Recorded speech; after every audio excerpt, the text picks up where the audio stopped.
आप क्रोनोलॉजी समझ लीजिए, आप क्रोनोलॉजी समझ लीजिए। নমস্কার, আদাব। আমি আপনাদের প্রবীর বিশ্বাস, আর আপনারা দেখছেন প্রত্যেক দিনের অভ্যেস মতো বিশ্বজোড়া বাঙালির আওয়াজ এনকে ডিজিটালের নতুন অনুষ্ঠান এক্স ফ্যাক্টর।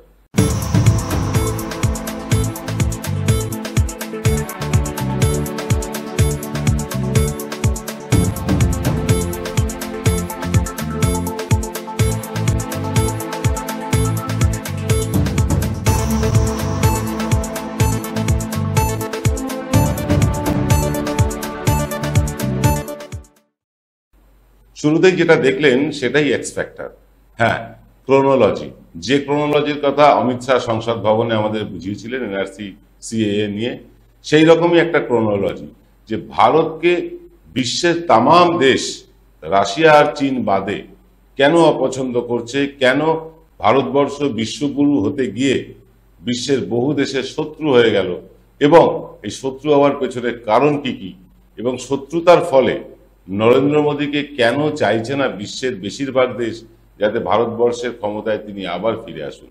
আজকের এক্স ফ্যাক্টরের আলোচনা করব তাই নিয়ে। প্রথমত আপনাদের ক্রোনোলজি বুঝতে হবে। ক্রোনোলজি আমরা প্রথমেই দেখিয়েছি, আরো একবার দেখাচ্ছি। আপনি পর্দায় যেটা দেখতে পাচ্ছেন তাতে লেখা আছে ডোনাল্ড ট্রাম্পের হয়ে ভোট প্রচার করতে যান নরেন্দ্র মোদী। এটা তো বাস্তব সত্য। ডোনাল্ড ট্রাম্পের হয়ে নরেন্দ্র মোদী ভোট প্রচার করতে গিয়েছিলেন।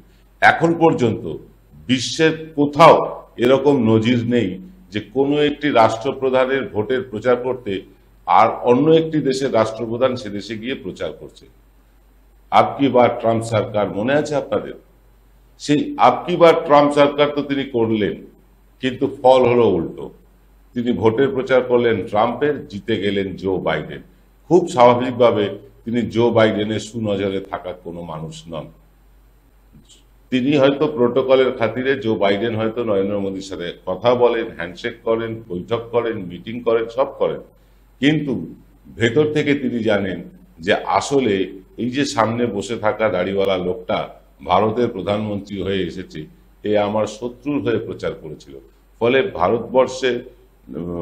ভারতবর্ষকে জো বাইডেন যে একদম খুব খোলা মনে নেয় এমন কোনো ব্যাপারই নেই। আসুন দেখে নেব দ্বিতীয় ক্রোনোলজি কি। দ্বিতীয় ক্রোনোলজি হচ্ছে জো বাইডেন জিতে গেলেন, এবং জিতে গিয়ে নরেন্দ্র মোদীর সাথে সম্পর্কটা ভালো হলো না, তার এখনো পর্যন্ত ভালো হলো না। আমেরিকা প্রতি পদে পদে ভারতবর্ষের সমস্ত বিষয় কিন্তু একটা কঠিন বাধা হয়ে দাঁড়াচ্ছে। 3 নম্বর ক্রোনোলজি আপনাদেরকে বলি। 3 নম্বর ক্রোনোলজি হলো রাফায়েল কাণ্ডে ভারত কিন্তু ক্লিনচিট দিয়েছে। রাফায়েল যে কাণ্ড ঘটেছে তাতে ভারতের প্রধান আদালত সুপ্রিম কোর্ট তাতে বলেছে যে না, এখানে কোনো দুর্নীতি হয়নি। কিন্তু ফ্রান্সের আদালত তা বলছে না, যেখান থেকে রাফায়েল কেনা হয়েছে। এবং ফ্রান্স সরকার এই ভারত সরকারের জন্য বিড়ম্বনায় পড়েছে। ফ্রান্স সরকার তারা ভালো করেই জানে রাফালে কি চুক্তি হয়েছে, কাকে চুক্তিতে অংশগ্রহণ করার জন্য নরেন্দ্র মোদীর তরফ থেকে চাপ দেওয়া হয়েছে, কাকে চুক্তি পাইয়ে দিতে নরেন্দ্র মোদী চাপ দিয়েছেন, সবাই জানে, ফ্রান্সও জানে। কিন্তু ফ্রান্সের আদালত তো ভারতবর্ষের আদালতের মতন নয় যে এখানকার আদালতের বিচারপতি রায় দেবেন তারপর গটগট করে চলে যাবেন রাজ্যসভার সদস্য হতে। ফ্রান্স কিন্তু দেশের অভ্যন্তরে বিড়ম্বনায় পড়েছে এই রাফায়েল চুক্তি নিয়ে। রাফায়েল চুক্তি যে স্বচ্ছ নয়, এটা কিন্তু ফ্রান্সের তরফ থেকে বারবার বলা হয়েছে। ফ্রান্সের বিভিন্ন পত্রপত্রিকায় তা নিয়ে ঢালাও করে ছাপাও হয়েছে। কিন্তু ভারতবর্ষের সুপ্রিম কোর্টের বিচারপতি রঞ্জন গগৈ বলে দিয়েছিলেন যে না, রাফায়েলে কোনো দুর্নীতি হয়নি, তাই আমাদের মেনে নিতে হবে দুর্নীতি হয়নি, কারণ সুপ্রিম কোর্ট আমাদের দেশের সর্বোচ্চ। কিন্তু সুপ্রিম কোর্ট ভারতবর্ষের সর্বোচ্চ হলো, ফ্রান্সের তো সর্বোচ্চ নয়। ফ্রান্সে কিন্তু এই নিয়ে ফ্রান্স সরকারের মুখ পুড়েছে। ফলত ভারতবর্ষের ওপর ফ্রান্স সরকারও কিন্তু সন্তুষ্ট নয়, তাদের প্রতি কিন্তু সহানুভূতি ছিল না। আসুন দেখে নেব চতুর্থ ক্রোনোলজি। চতুর্থ ক্রোনোলজি ইসরায়েলকে নিয়ে। ইসরায়েলের দেশে একটি সংস্থা আছে, তারা পেগাসাসের মতন সফটওয়্যার তৈরি করে এবং সেটা কোনো রাষ্ট্রকেই বিক্রি করে। আপনি চাইলে পেগাসাস কিনতে পারবো না। এই পেগাসাস সফটওয়্যারে কি হয়, পেগাসাস সফটওয়্যারে আপনারা জানেন যে আপনার মোবাইল ফোন যদি বন্ধও থাকে তাহলেও আপনার প্রতিটি গতিবিধি রেকর্ড করা যায়, আপনার গলার কণ্ঠস্বর রেকর্ড করা যায় এবং আপনার লোকেশন ট্র্যাক করা যায়, অর্থাৎ আপনাকে সর্বক্ষণ নজরে রাখা যায়। আপনার সাথে যেন সর্বক্ষণে একটা সিসিটিভি ক্যামেরা চলছে, এইরকম ভাবে নজরদারি করা যায়। মূলত এই সফটওয়্যারটা আবিষ্কার হয়েছিল যে উগ্রপন্থীদের কার্যকলাপ গতিবিধি নজরে রাখার জন্য। কিন্তু ভারত সরকার পেগাসাস কিনেছে বা কেনেনি এমন কোনো কথাই তারা বলছে না, কিন্তু ভারতে মোবাইলে পেগাসাস পাওয়া গিয়েছে, অনেকের মোবাইলেই পাওয়া গিয়েছে, বিচারপতি, সাংবাদিক, রাজনীতিবিদ অনেকের মোবাইলেই পাওয়া গিয়েছে। কি করে পাওয়া গেল? কারণ পেগাসাস তো ভারত সরকারের অনুমতি, ভারত সরকার ছাড়া অন্য কাউকে ব্যক্তিগতভাবে বিক্রি করেনি, কারণ এটা পেগাসাসের ঘোষিত নীতি, তারা সরকার ছাড়া কাউকে এই সফটওয়্যার দেবে না। কিন্তু এই সফটওয়্যার ভারতের মোবাইলে পাওয়া গেল, ধরেই নেওয়া হচ্ছে যে এই সফটওয়্যার ভারত সরকার কিনেছে। এবং কেনার পর এই যে উগ্রপন্থী দমনে কাজে না লাগিয়ে বিরোধী এবং বিশেষ করে নরেন্দ্র মোদীর বিরোধী যারা, তাদের নিকেশ করার ক্ষেত্রে কাজে লাগানোর জন্য ইসরায়েল সরকার কিন্তু দেশের মধ্যে সমালোচিত হয়েছে। এবং সমালোচিত হওয়ার ফলে ইসরায়েল সরকারের যে স্বচ্ছ ভাবমূর্তি ছিল সেটা কিন্তু আর নেই, সেখানকার প্রধানমন্ত্রীও সরে গিয়েছে। অর্থাৎ সেখানকার প্রধানমন্ত্রী চলে যাওয়ার সাথে সাথেই ইসরায়েলের সাথে যে ভারতের যে একটা মাখো মাখো সম্পর্ক ছিল সেটাও কিন্তু শেষ হয়ে গিয়েছে এই নরেন্দ্র মোদীদের কারণে। 5 নম্বর যে ক্রোনোলজি সেটা কিন্তু খুব গুরুত্বপূর্ণ আজকের দিনে দাঁড়িয়ে। ভারত রাশিয়া থেকে সস্তায় তেল কিনছে। ইউক্রেন রাশিয়া যুদ্ধের পর ইউরোপের দেশগুলো সবাই প্রায় রাশিয়ার বিরুদ্ধে চলে যায় এবং তারা রাশিয়ার বিরুদ্ধে একটা নিষেধাজ্ঞা জারি করে যে রাশিয়া থেকে আমরা লেনদেন করব না। ভারত সেই নিষেধাজ্ঞা মানেনি, চীনও সেই নিষেধাজ্ঞা মানেনি। ভারত নিষেধাজ্ঞা না মেনে রাশিয়ার সাথে চুক্তি করে সস্তায় তেল কিনেছে, অত্যন্ত সস্তায় তেল কিনেছে এবং সেটা দেশের মানুষকে, তার জন্য তারা সস্তায় দেয়নি, তারা দেশের মানুষের ওপর ট্যাক্স চাপিয়ে পুরনো দামেই বিক্রি করেছে। শুধু তাই না, এই সস্তায় তেল কিনে সেটা রিফাইন করে সেটা আবার ইউরোপের দেশগুলোতে রফতানি করেছে। অর্থাৎ দেখুন, আমেরিকা এবং ব্রিটেন এই দুটো দেশ তাদের ব্যবসায় বা তাদের স্বার্থে আঘাত না লাগা পর্যন্ত তারা চুপ করে থাকে, কিন্তু যখনই তাদের কোনো স্বার্থে আঘাত লাগে তখন কিন্তু তারা ছেড়ে কথা বলে না কাউকে। এবং ভারত যেহেতু একটা পরমাণু শক্তিধর দেশ এবং বিশাল বড় একটি দেশ, এই দেশের সাথে সরাসরি হয়তো আক্রমণে যাবে না তাদের বিরোধিতা করা দেশগুলো, কিন্তু তারা কিন্তু এমন একটা ব্যবস্থা নিচ্ছে যে ভারত ধীরে ধীরে কোণঠাসা হয়ে পড়ছে। কিভাবে আমরা বলবো আপনাদেরকে, এই যে রাশিয়া থেকে সস্তায় তেল কিনে সেই তেল আবার পরিশোধিত হয়ে চলে যাচ্ছে ইউরোপের বাজারে, ফলে আমেরিকার মুঠোয় থাকা তেলের ব্যবসা অনেকটাই মার খেয়েছে। এবং আমেরিকার মুঠোয় থাকা তেলের ব্যবসা মার খাওয়াতে আমেরিকা যে একেবারেই ভারতের উপর সন্তুষ্ট নয়, একেবারেই ভারতের উপর খুব গদগদ ব্যাপার এমনও নয়, তারা কিন্তু রীতিমতো ভারতের বিপক্ষে। এবং যদিও ভারত, আমেরিকা, অস্ট্রেলিয়া, জাপান এরা একটি সংস্থার সাথে যুক্ত, ভারত অনেকগুলি এমন সংস্থার সাথে যুক্ত যেখানে আমেরিকাও আছে, চীনও আছে, কিন্তু এই যে ভারতের যে ব্যবসায়িক মনোভাব, শুধু মুনাফা লাভের জন্য আমেরিকার ব্যবসাকে মার খাওয়ানো বা দেশের মানুষকে চড়া দামে তেল বিক্রি করা, এটা কিন্তু কেউ মেনে নেয়নি। না ভারতের লোক মেনে নিয়েছে, না আমেরিকানরা মেনে নিয়েছে। কারণ ক্ষতিটা আমেরিকানদের যতটা হয়েছে, ভারতবর্ষের সাধারণ মানুষের ততটাই হয়েছে। এটা একটা বড় কারণ। এবং ইউক্রেন রাশিয়া যুদ্ধে ভারতের ধোঁয়াশাপূর্ণ অবস্থান এটা কিন্তু কেউই ভালোভাবে নেয়নি। কারণ যখন এরকম যুদ্ধ বাধে কোনো যুযুধান পক্ষের মধ্যে, তখন কোনো না কোনো দেশ কোনো না কোনো পক্ষ নেয়। ভারত জলেও আছি আবার ডাঙাতেও আছি, এরকম একটা মনোভাব নিয়ে চলার ফলে ভারতের বিশ্বাসযোগ্যতা কিন্তু ইউরোপের দেশগুলোর কাছে অত্যন্ত কমে গিয়েছে। এবং আপনারা লক্ষ্য করে দেখুন, শুধু চীন এবং ভারত রাশিয়া থেকে তেল নিয়েছে। চীনের সাথে আমেরিকার বৈরিতা আপনারা জানেন। ভারতের সাথে কিন্তু আমেরিকার সম্পর্কটা ভালো হচ্ছিল, ভালো হতে হতেও কিন্তু ভালো হতে পারল না নরেন্দ্র মোদীর আপকি বা ট্রাম্প সরকার বলাতে। এবং এই রাশিয়ার থেকে তেল কিনে ইউরোপের দেশে সেই তেল বিক্রি করা, এটা কিন্তু আমেরিকা ভালো চোখে দেয়নি। দেখে নেব পরের ক্রোনোলজি। পাকিস্তান থেকে ইমরান খানের অপসারণ। পাকিস্তানের প্রধানমন্ত্রিত্ব থেকে ইমরান খান সরে গিয়েছে। পাকিস্তানের লোকজনের ধারণা, অর্থাৎ আমাদের প্রতিবেশী দেশের মানুষজনের ধারণা, যে নরেন্দ্র মোদী কলকাঠি করে ইমরান খানকে সরিয়ে দিয়েছে। কারণ নরেন্দ্র মোদীর সাথে ইমরান খানের সখ্যতা অনেক বেশি ছিল মানে নওয়াজ শরীফের মতন অতটা ছিল না। নওয়াজ শরীফের সাথে যে সখ্যতা ছিল, ইমরান খানের সাথে সেই সখ্যতা ছিল না। এবং ইমরান খান ক্রমশ পাকিস্তানের শ্রীবৃদ্ধি করছিলেন। এরা পাকিস্তানি মানুষের ধারণা, পাকিস্তানি কাগজে, ইন্টারনেটে এগুলো দেখা যাচ্ছে, আপনারা চাইলে গুগলে গিয়ে খোঁজ করে নিতে পারেন।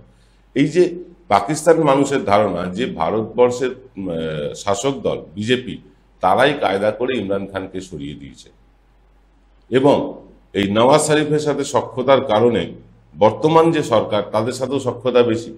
ইমরান খান ধীরে ধীরে পাকিস্তানকে ডেভেলপ করে তুলছিলেন, এবং বর্তমান সরকার এসে পাকিস্তানকে একেবারে গাড্ডায় ডুবিয়ে দিয়েছে।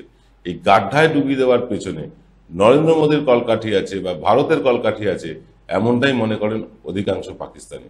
ফলে পাকিস্তানের সাথে সুসম্পর্ক হতে হতো, আর হওয়া উঠল না।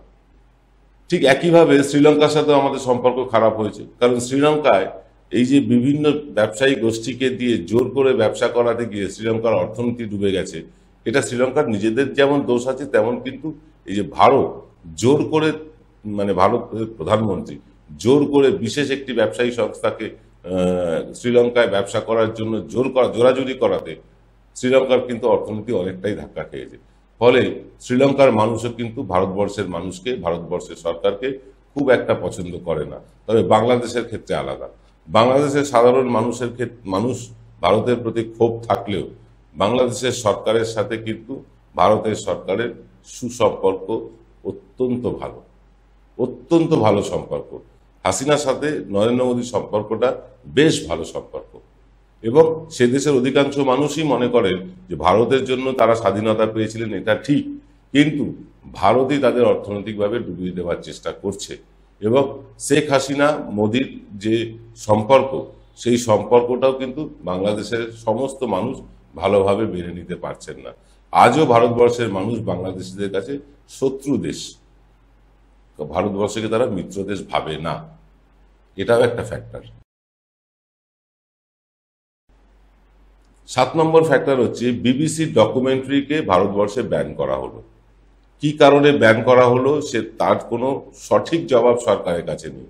মানুষের তথ্য জানার অধিকারকে নিষিদ্ধ করলো ভারত সরকার। এবং আপনারা জানেন যে বিবিসি, ব্রিটিশ ব্রডকাস্টিং কোম্পানি, এটা ব্রিটিশ সরকারের ব্লু হোয়াইট বয়, একদম তারা মানে তুলোয় মুড়ে রাখে এই কোম্পানিটাকে, এবং তারা বিশেষ গর্ব করে এই সংবাদ সংস্থাটিকে নিয়ে। সেই সংবাদ সংস্থার একটি ডকুমেন্টারি ভারত সরকার নিষিদ্ধ করলো। শুধু নিষিদ্ধই করলো না, তাদের অফিসে ইডি ইনকাম ট্যাক্স দিয়ে মানে হানাও দেওয়ালো। ফলে এই বিবিসির ভাবমূর্তির টোল খেলো সারা পৃথিবীতে বিবিসির যে একটা স্বচ্ছ ভাবমূর্তি ছিল সেটা মার খেলো, এবং সেটা মার খাওয়ার ফলে ব্রিটেনও কিন্তু ভারতবর্ষের ওপর যথেষ্ট বিরক্ত।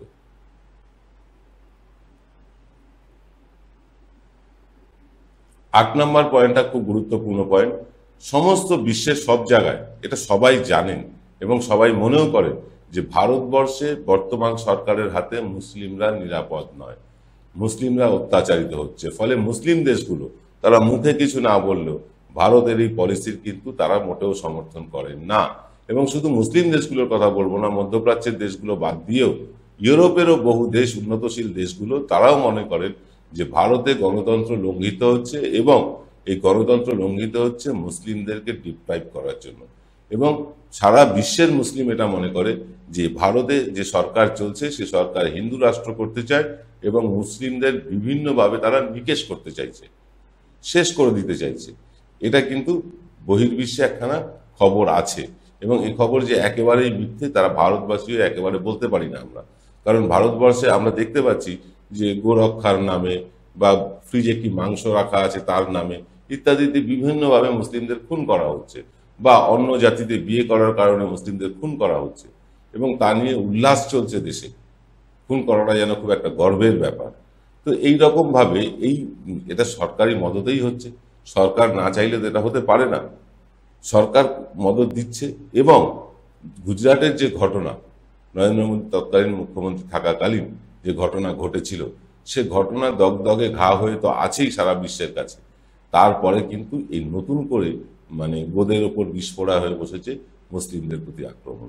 এটাও কিন্তু মুসলিম দেশ সহ ইউরোপিয়ান দেশগুলো মোটেও ভালোভাবে দেখছেন না। 9 নম্বর পয়েন্ট, হিন্ডেনবার্গ। হিন্ডেনবার্গ রিপোর্ট প্রকাশ্যে এসে গেল। হিন্ডেনবার্গ রিপোর্ট প্রকাশ্যে এসে গেল কেন? কেন হিন্ডেনবার্গ এত সব ছেড়ে আদানিকেই ধরলো? কেন এত বড় বড় কোম্পানি ভারতবর্ষে আছে, এসআর আছে, উইপ্রো আছে, টাটা আছে, রিলায়েন্স আছে, সবাইকে ছেড়ে কেন হিন্ডেনবার্গকে ধরলো? এখান থেকেই বুঝতে পারবেন যে আমেরিকা কেন চায় না নরেন্দ্র মোদী আর প্রধানমন্ত্রী হোক। বলছি আপনাদেরকে, এই যে নরেন্দ্র মোদী প্রধানমন্ত্রীর আমাদের যে দেশের প্রধানমন্ত্রী নরেন্দ্র মোদী, তার সবচেয়ে প্রিয়তম বন্ধুটির নাম হচ্ছে আদানি, গৌতম আদানি। এবং তা বিভিন্ন সময় আমরা দেখেছি, তার প্লেনে করে ঘোরা, তাকে নিয়ে বিভিন্ন দেশ সফর করা, বা তাকে বিভিন্ন কন্ট্রাক্ট পাইয়ে দেওয়া, ইত্যাদি ইত্যাদি কিন্তু আমরা দেখেছি। এবং এটা দেখার ফলে আমাদেরও মনে হয়েছে যে নরেন্দ্র মোদীর সাথে গৌতম আদানির সখ্যতার চরম পর্যায়ে, অত্যন্ত সুসম্পর্ক। কেউ কেউ বলছেন আদানির কোম্পানিতে নরেন্দ্র মোদী টাকাও ইনভেস্ট করেছেন। সত্যি মিথ্যা জানি না, এটা অবশ্য কেজরিওয়াল বলেছেন। আমরা এর তথ্য ঘেটে দেখিনি, আমরা জানি না। এই বক্তব্যের দায় শুধুমাত্র কেজরিওয়ালের। যাকে এবং কেজরিওয়ালের দায় হলো, কেজরিওয়ালের প্রতি কিন্তু এই নিয়ে কেস করা হয়নি। কেজরিওয়াল মিথ্যে বলছেন, এটা নিয়ে কিন্তু ভারত সরকার, বিজেপি কেউই কেস করেনি। জানি না, সত্য মিথ্যে পরে নিশ্চয়ই বেরোলো। হিন্ডেনবার্গ রিপোর্টটা কেন আদানিকে নিয়েই বেরোলো? এত বড় বড় কোম্পানি আছে ভারতবর্ষে, তারপরেও আদানি কেন? কারণ আমেরিকা খুব ভালো করে জানে, হিন্ডেনবার্গের রিপোর্ট যদি প্রকাশ পায় এবং আদানিদের যদি ধস নামে, আদানি যদি ডোবে, মোদিও ডুববে। এটা শুধু আমেরিকা জানে না, ভারতবর্ষের বাচ্চারাও জানে। আদানি ডুবলে মোদিও ডুববে। তাই হিন্ডেনবার্গ দিয়ে আক্রমণ কিন্তু পরোক্ষভাবে করা হলো নরেন্দ্র মোদীকে। এবং বলাই বাহুল্য, এই হিন্ডেনবার্গ রিপোর্ট সামনে চলে আসার পর আদানিদের যেমন ভাবমূর্তি নষ্ট হয়েছে, শেয়ারের দাম পড়েছে, তেমনি একইভাবে নষ্ট হয়েছে নরেন্দ্র মোদীরও। কারণ নরেন্দ্র মোদী এই ঘটনার পরে মুখ খোলেন। বিরোধীরা জেপিসি চাইছেন, জয়েন্ট পার্লামেন্টারি কমিটি দিয়ে তদন্ত করতে চাইছেন, তা করতে দেননি। এই নিয়ে সংসদে আলোচনা করতে দেননি। এইসব করে তিনি গণতন্ত্রকে ভুলুণ্ঠিত করেছেন। এবং গণতন্ত্রকে যত তিনি ভুলুণ্ঠিত করছেন, তত কিন্তু তার আসল নগ্ন রূপটা কিন্তু সারা বিশ্বের কাছে দাঁড়িয়ে যাচ্ছে, প্রকাশ হয়ে যাচ্ছে। তিনি বিশ্বগুরু হতে গিয়ে তিনি কিন্তু সারা বিশ্বের কাছে শত্রু হয়ে গিয়েছেন। এবং তিনি শত্রু শুধু হননি, ভারতবর্ষই সারা বিশ্বের কাছে ধীরে ধীরে শত্রু হয়ে যাচ্ছে।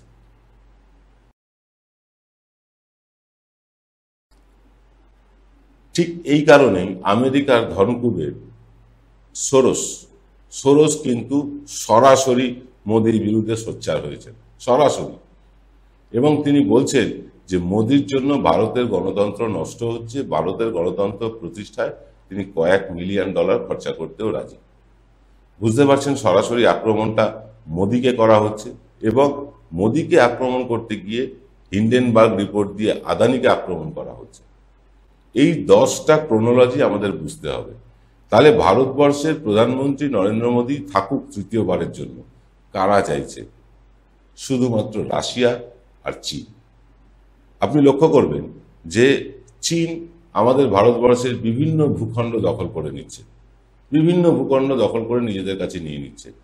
চীন ভারতবর্ষের সীমান্ত বরাবর সড়ক বানাক, বিমানবন্দর বানাক, উপনিবেশ তৈরি করুক, শহর তৈরি করুক, ভারতবর্ষ থেকে কোনো প্রতিবাদ হয় না।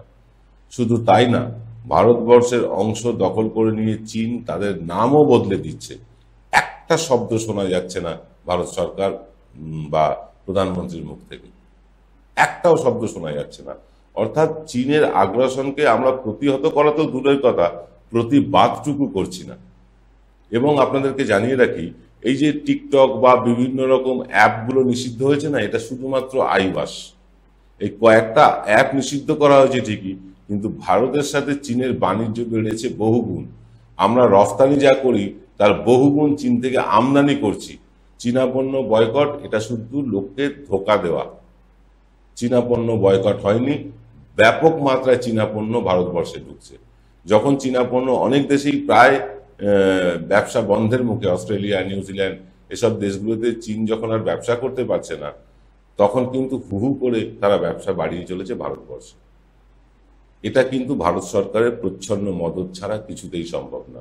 তাই চীন আমাদের দেশের অংশ দখল করে নিক, আমাদের দেশের কাছে ঘাঁটি গাড়ুক, আমাদের দেশের বাংকার গুড়িয়ে দিক, বা আমাদের দেশের পাশে এসে তারা শহর বানাক, সড়ক বানাক, ব্রিজ বানাক, যা খুশি করুক, ভারত সরকার কিন্তু টু শব্দটি করবে না।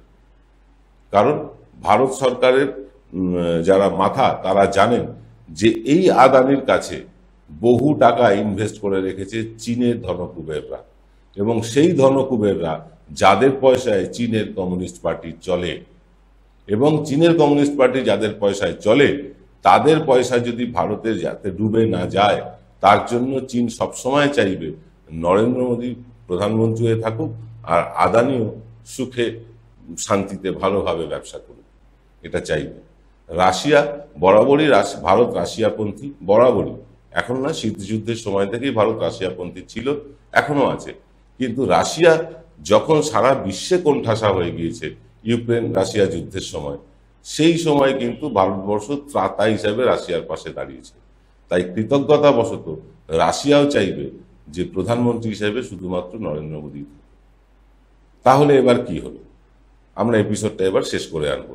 রাশিয়া আর চীন ছাড়া পৃথিবীতে এমন কোনো দেশ নেই, খানিকটা বাংলাদেশ সরকার, রাশিয়া, চীন এবং বাংলাদেশের হাসিনা সরকার ছাড়া এমন কোনো দেশ নেই যারা ভারতের ব্যবহারে, ভারতের আচরণে সন্তুষ্ট, এবং তারা এটাও জানেন যে নরেন্দ্র মোদী তৃতীয়বারের জন্য যদি ক্ষমতায় আসেন, তাদের এই অসন্তুষ্টি চলতেই থাকবে। তাই জানি না নরেন্দ্র মোদী, তারা পতন চাইলেও নরেন্দ্র মোদীর আদৌ পতন হবে কিনা সেটা সময় বলবে, কিন্তু নরেন্দ্র মোদীর পতন আন্তরিকভাবে চেয়ে বসেছে কিন্তু এই আমেরিকা, ব্রিটেন, পাকিস্তান, এইসব দেশগুলো, এইসব। এবং শুধু তাই না, ইরানও। ইরান আমাদের বন্ধু দেশ। ইরান ভারতবর্ষকে তেল দিয়ে বাঁচিয়ে রেখেছিল। সেই ইরানের কাছ থেকে তেল নেওয়া কমিয়ে ভারতবর্ষ এখন রাশিয়া থেকে সস্তায় তেল নিচ্ছে, দেশের মানুষকে বেশি দামে বিক্রি করছে এবং বিদেশে বিক্রি করছে। ফলে ইরানেরও ব্যবসা মার খাচ্ছে। ফলে ইরানও ভারতবর্ষের প্রতি সন্তুষ্ট নয়। সন্তুষ্ট নয় ফ্রান্স, ইসরায়েল, বর্তমান সরকার, আগের সরকারের কথা বলছি না, ইসরায়েলের বর্তমান সরকারও ভারতবর্ষের প্রতি সন্তুষ্ট নয়। ফলত ভারতবর্ষ ধীরে ধীরে একঘরে হয়ে যাচ্ছে। এই একঘরে হওয়ার পেছনে দায়ী স্বয়ং বিশ্বগুরু। তিনি সারা বিশ্বের কাছে ভারতবর্ষের মাথা উঁচু করে দেখাতে গিয়ে তিনি যথেষ্টই কোণঠাসা করে ফেলেছেন ভারতবর্ষকে। ফলে এই দেশগুলো যাদের নাম বললাম, তারা কিন্তু কখনোই চাইবেন না নরেন্দ্র মোদী আবার প্রধানমন্ত্রী হয়ে আসুন। আদৌ কি নরেন্দ্র মোদী প্রধানমন্ত্রী হয়ে আসবেন? কি মনে করেন আপনারা? লিখে জানান আমাদের। আর চ্যানেলটি সাবস্ক্রাইব করতে ভুলবেন না। যারা আমাদের পাশে এসে দাঁড়াতে চান, তারা জয়েন বাটনে ক্লিক করুন, অথবা সরাসরি আমাকে ফোন করুন 9830075869 নাম্বারে। আমি আপনাদেরকে বলে দেবো কোন পথে কিভাবে আপনারা আমাদের পাশে এসে দাঁড়াতে পারেন। আজ এই পর্যন্ত। সকলে ভালো থাকবেন। নমস্কার।